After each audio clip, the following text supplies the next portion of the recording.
말씀 요한 1서의 2장의 1절부터 11절입니다. 요한 1서 찾아주세요.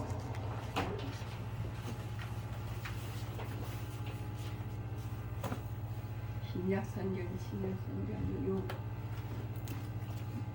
요한 1서 2장 1절에서 2장 요한 1서 2장의 1절부터 11절까지입니다.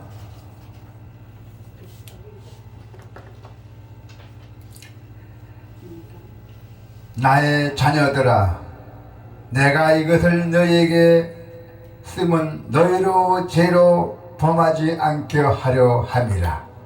만일 누가 죄를 범하여도 아버지 앞에서 우리에게 대언자가 있으니 곧 의로우신 예수 그리스도가.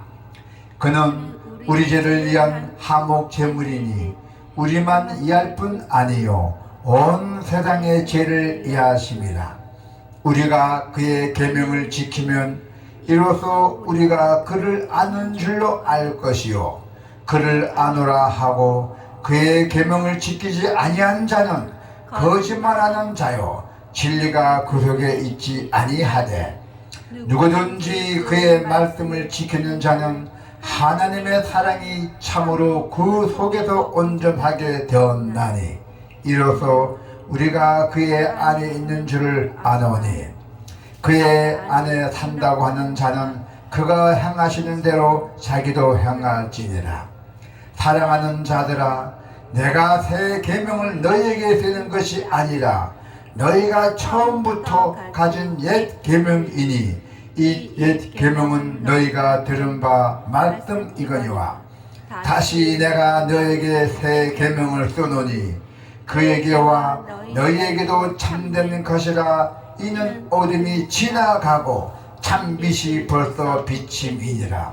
빛 가운데 있다 하면서 그 형제를 미워하는 자는 지금까지 어둠에 있는 자요 그의 형제를 사랑하는 자는 빛 가운데 거하여 자기 속에 꺼리낌이 없으나 그의 형제를 미워하는 자는 어둠에 있고 또 어둠에 행하며 갈 곳을 알지 못하나니 이는 그 어둠이 그의 눈을 멀게 하였음이라.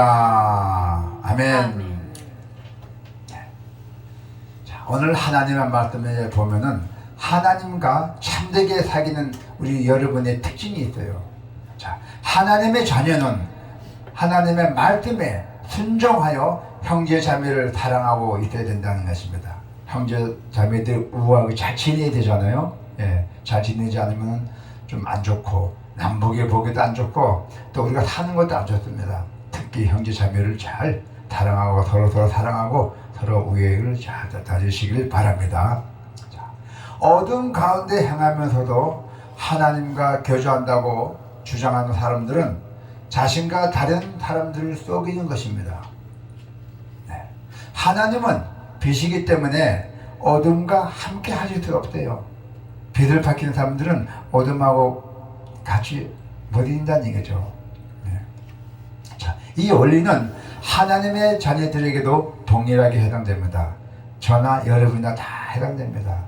그래서 사도 요한은 하나님과 참되게 사귀는 사람에게 두 가지 특징을 가르쳐 주고 있습니다. 첫 번째는 말씀에 순종해야 된대요. 그래서 사도 요한이 머물던 교회 안에 이단이 가르침이 들어와 있어요. 사도 요한이 머물던 교회에서 적그리스도나 이단이 들어왔다는 것입니다. 이들은 신자들이 이미 예수 그리스도를 통해서 구원을 받았기 때문에 더 이상 율법을 지킬 필요가 없다고 도덕적 폐기론을 주장했어요. 이단들이 교회에 침투해갖고 이미 예수 그리스도를 통해서 구원을 받았기 때문에 더 이상 필요 없대요. 율법이 필요 없다는 얘기입니다. 그렇게 주장하면서 다녔어요. 자, 그래도 사도 요한은 이들의 주장을 배격했죠. 배격하면서 교인들에게 엄정히 경고했어요. 하나님을 아는 자들은 반드시 하나님의 말씀대로 순종해야 할 의무가 있다는 것입니다. 그 사도 요한이 그걸 주장했어요. 우리 조선시대에 보면은 우리가 TV 사극에 많이 나와요. 조선시대 실학자가 유명한 적약용이라는 분이 있잖아요. 그분이 유배 시절에 항상이라는 젊은이를 제자로 맞아들였어요. 유배 시절에 적약용이라는 분이.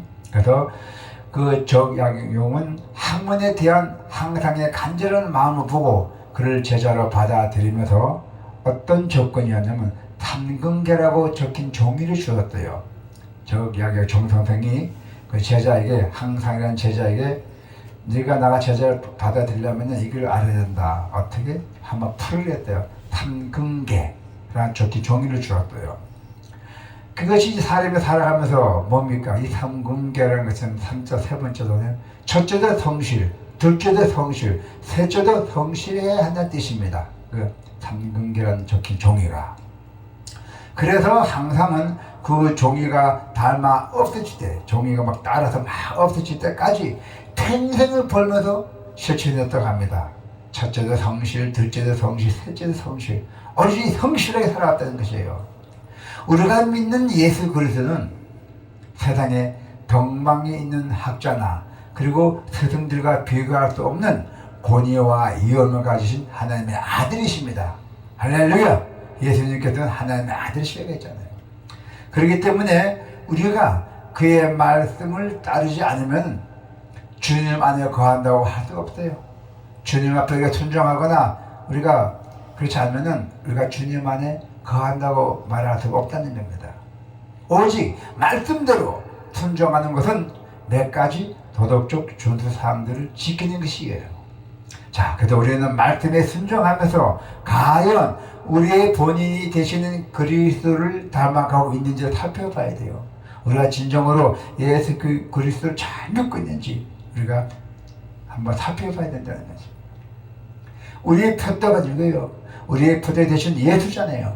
예수 그리스도를 바라보고 우리가 날마다 말씀을 실천하는 사람들이 하나님이 만나주신다 했어요. 날마다 말씀을 실천하는 사람들을 하나님이 꼭 내가 만나주실 것이다. 그리고 그들과 세상 끝까지 동행해 주신다 했어요. 할렐루야! 얼마나 축복받은 말씀입니까? 네. 그리고 두 번째는 뭡니까? 형제를 사랑하려 했어요. 미워하지도 말고. 사랑하지 않고 미워하게 되면 다 불행이 생겨요. 사고가 생깁니다. 우리 옛날에 그렇지 않아도 지금도 그럴 거예요. 무슨 명절날이나 성질이 다 모이면은 그거 좋은 명절에 왜 싸움을 해요? 많이 들었어요, 제가요. 투닥닥 싸움하고 경찰에 오는 사람도 있고, 이 좋은 날에 형제들 다 모이니까 그런 경우가 많이 들었죠, 여러분들도. 그죠? 형제들 모이고 싸움한다고. 그렇습니다. 자, 그래서 우리는 예수 그리스도 믿는 사람들은 형제를 사랑해야 돼요.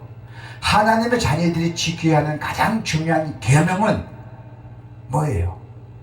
세 가지 있잖아요. 믿음과 소망과 사랑이 있잖아요. 그 중에 최고 중요한 것이 뭐냐면 사랑이잖아요. 그래서 하나님의 자녀들이 지켜야 하는 가장 중요한 계명은 서로 사랑하는 것입니다. 할렐루야! 예수님은 이 땅에 오셔서 사랑을 세 계명이라고 선언했어요. 예, 과거부터 있던 사랑이 계명을 굳이 세 계명이라고 하셨을까요? 과거도 사랑이 있었잖아요. 또 예수님이 새로 오심부터 새 계명을 선언했습니다. 예수님은 죄인들을 위해서 십자가에 죽으심으로 완전히 새로운 사랑으로 본을 보여주셨어요. 자기가 우리 죄인들을 위해서 새로 죽음으로 해서 새로운 사랑을 보여줬기 때문에. 그래서 새 계명을 선언했던 것입니다. 사랑을 또.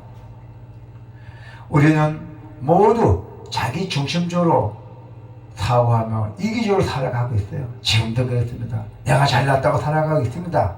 하지만 우리에게 하나님이 사랑이 임하여 더 이상 내 자신을 위해 사는 자가 아닌 오직 하나님을 사랑하고 이웃을 사랑하며 살 수 있는 새로운 존재가 되기를 축원합니다.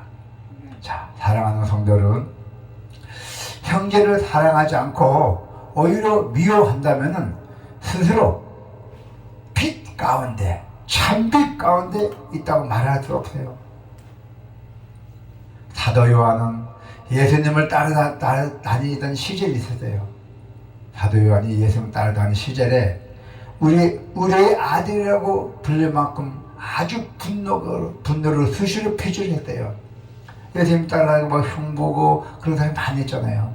핍박 주는 사람들. 그래서 사도 요한은 막 뭐라 하면서 같이 맞대고 그런 만큼 분노를 표출하고 살아왔어요. 예수님 욕하나 하면서 막 그렇게 해요. 그러던 그가 결국 말년에 사도 요한이 말년에는 다른 사람을 사랑하라고 가르치는 그 사랑의 사도가 되었다는 것입니다.